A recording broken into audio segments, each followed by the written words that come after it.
जयते सत्यमेव जयते. गोधूळ जिल्हा समाज पुरुषा जागिल्या त्याने, गोधूळ जिल्हा समाज पुरुषा जागिल्या त्याने, अवघड शास्त्रातील कुणीही परखल्या त्याने. कठोर कारागृह ही यातना शोषित असताना मग्न राहिला उगीत गीतांतील रहस्यांना. उदंड कर्तृत्वाचा साक्षात निरोमणी होता. नररूपी अवतरलेला तो पुरुष स्त्रिय होता. कर्मण्येवाधिकारस्ते मा फलेषु कदाचन मा कर्मफल हेतुर्भुः मा ते संगोऽस्तु फलम्. कर्म किए जा फल की इच्छा मत करिए इंसान, जैसे कर्म करेगा वैसे फल देगा भगवान.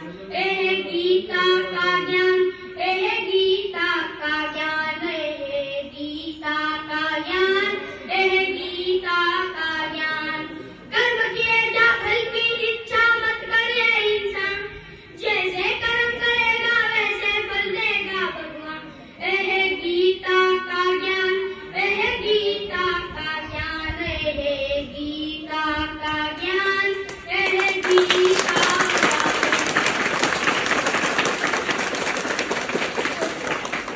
आदरणीय व्यासपीठ, वंदनीय गुरुजनवर्ग, तसेच विद्यार्थी मित्रमैत्रिणींनो, आज लोकमान्य टिळकांच्या पुण्यतिथीनिमित्त आपण येथे जमले आहोत. धैर्यवादी विचारांनी भरलेले आणि आपले संपूर्ण आयुष्य देश कार्यासाठी घालवण्याचा पक्का निर्णय करणारे या मातृभूमीची हिरे लोकमान्य टिळक तथा बाळ गंगाधर टिळक. टिळकांचा जन्म 23 जुलै 1856 रोजी रत्नागिरी जिल्ह्यातील चिखल या गावी झाला. तसे तर नागपुरीमध्ये चिखल गाव हे त्यांचे मूळगाव होय, परंतु त्यांच्या वडिलांचे म्हणजे गंगाधर पंतांच्या वास्तविक शिक्षकांच्या नोकरीमुळे रत्नागिरीला होते. टिळकांचे प्राथमिक शिक्षण रत्नागिरीला सुरू असताना त्यांच्या वडिलांचे शाळा खाते इन्स्पेक्टर म्हणून पुण्यात बदली झाली. यानंतर टिळकांचे प्राथमिक शिक्षण पुण्यात झाले.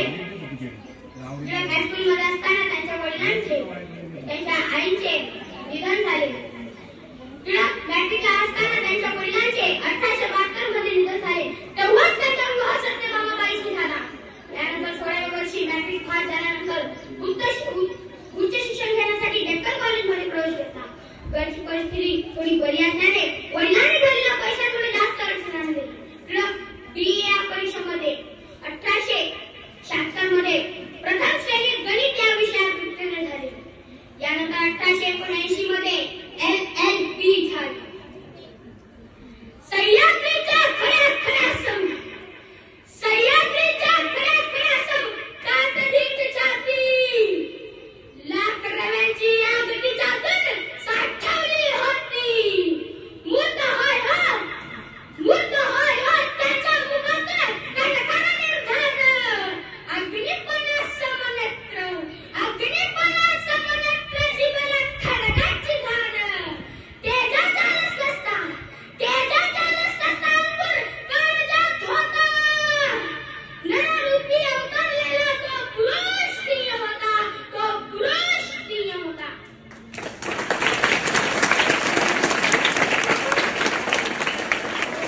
शाळेत आणि महाविद्यालयात प्रखर विचारांचे निर्भय हुशार वृत्ती आणि प्रचंड वाचन यामुळे टिळक हुशार विद्यार्थी म्हणून ओळखले जात होते.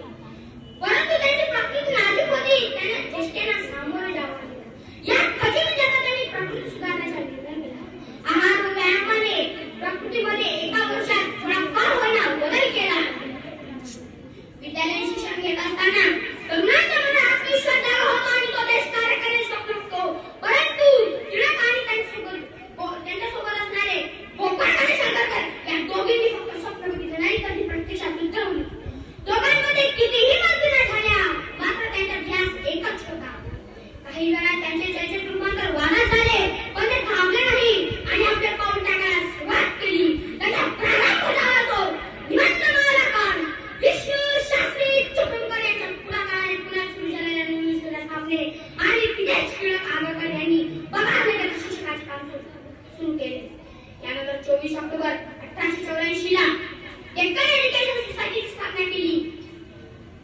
यानंतर 1885 मध्ये कॉलेज सुरू केल्या. उच्च शिक्षणात टिळक आणि आगरकर या काम करण्याचे उच्च शिक्षणात टिळक आणि आगरकर यांचे प्रत्यक्षात आले होते. टिळकांना गणित विषयात विशेष रुची होती.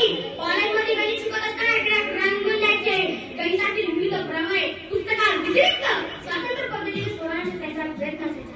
ते गणित आणि काव्याची तुलना करत असताना ते लिहितात की गणितात काव्य असते आणि काव्यात गणित असते, पण ते कळायला बुद्धीची झेप असावी लागते. कुशाल सांगा सजा हवी ती कोणत्या न्यायात? हो तुमच्या उलटी महान शक्ती आहे विश्वात. माझ्या बांधन न्यायाची मी त्याच्या मांडीनं. स्वराज्य आहे जगप्रसिद्ध आहे तेही मी मिळवीन. स्वातंत्र्याचे जोमय सुखदांच्या उतरता नररूपी अवतरलेला तो पुरुष सिंह होता.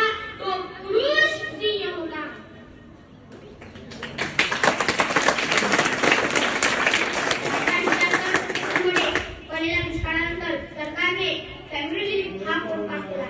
या कोडची मराठीमधून माहिती नमूद करण्याची मागणी सरकारकडे केली. मागणी फेटाळल्यानंतर त्यांचे विचार मांडले. कायद्याच्या चौकटीत राहून सुद्धा सरकारवर दबाव कसा आणता येईल हे टिळकांनी दाखवून दिले. 1897 मध्ये त्यांची साथ पूर्ण पुण्या शहरावर कोसळली होती. यात अनेक लोक मृत्युमुखी पडले. तेव्हा निर्भयपणे टिळकांनी लोकांवर जाऊन कार्य केले आणि लोकांना धीर देत राहिले. समाज जागृत तर केलीच, सोबतच सरकार जिथे चुकले तिथे सगळं ते काही करत होते. कुठल्याही परिस्थितीमध्ये न घाबरता त्या परिस्थितीला सामोरे जाणे हा त्यांचा स्वभाव होता. आणखी एकदा कुटुंबात असताना टिळकांनी ओरायणा ग्रंथ लिहिला. या ग्रंथामुळे जगातील विद्वानांनी त्यांचे सुटकेचे प्रयत्न केले. अखेर 11 महिने तुरुंगवास भोगल्यानंतर 6 सप्टेंबर 1898 ला त्यांची मुक्तता झाली. या व्यतिरिक्त Arctic home in the Vedas हा इंग्रजी ग्रंथ टिळकांनी लिहिला. नेतृत्वाचे जहाल ते लोकमान्य होते. समृद्ध लेखणीची जगती मशाल होते. परकीय बंदिवास शांती देश होता, पण हा केसरीचा एक लेख होता. त्या सिंह गर्जनेने जगात समाज छाला. उदयास भारतात स्वातंत्र्य सूर्याला.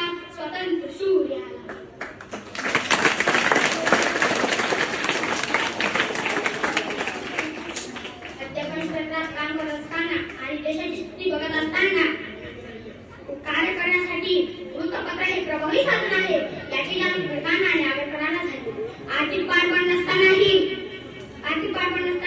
लोकांमध्ये देशभक्ती जागृत करण्यासाठी 2 जानेवारी 1881 ला मराठा हे इंग्रजीत 2 दिवसांनी केसरी हे मराठा साप्ताहिक सुरू केले. मराठी संपादक टिळक होते आणि केसरीचे आगरकर. या वृत्तपत्रात बनावट छापण्याचा विरोध टिळकांना आणि आगरकरांना दिल्लीतील डोंगरीच्या तुरुंगात ठेवण्यात आले. तिथल्या वर्णन त्यांनी डोंगरीच्या तुरुंगातील 101 या छोट्याशा पुस्तकात केले. परंतु टिळकांनी या पुस्तकाच्या श्रवणाला तोंड दिले आणि आपल्या व्यक्तिमत्वाचा पहिली दाखवला. वैचारिक मतभेदांमुळे आगरकरांनी केसरी सोडला आणि डोंगरी वृत्तपत्र टिळकांनी सांभाळली. या वृत्तपत्रातून तसेच स्वतंत्र भाषेतून ब्रिटिश राजवट करीत असलेल्या अन्यायावर आणि त्याच्यावर टीका करण्यामुळे टिळकांना अनेक वेळा कारावास लागला.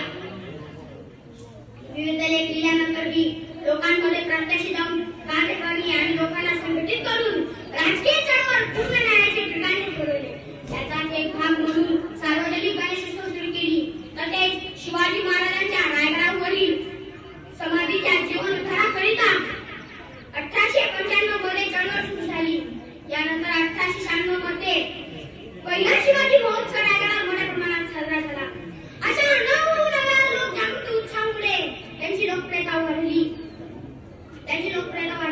पण याच काळात वाद सुद्धा होता.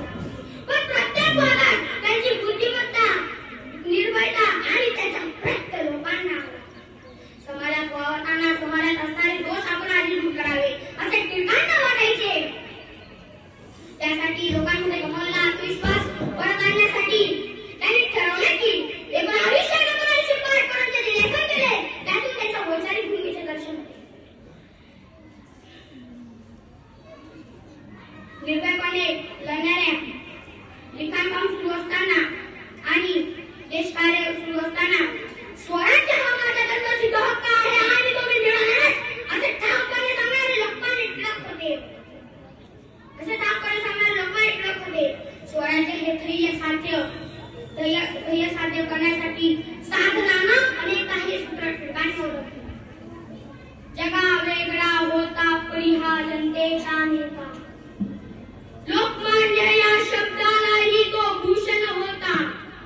विराट देशही होय, विराट देशही होय, पोरका तो गेला तेव्हा आभाळाला फुटला पाजर, आभाळालाही फुटला पाजर, तो गेला तेव्हा शस्त्र नाही नियंता शोकाकुल होता.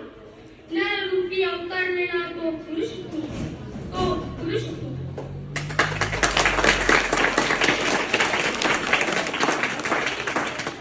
भारतीयांमध्ये आकांक्षा निर्माण करून स्वराज्यासाठी एकत्र आणण्याचे काम टिळकांनी केले.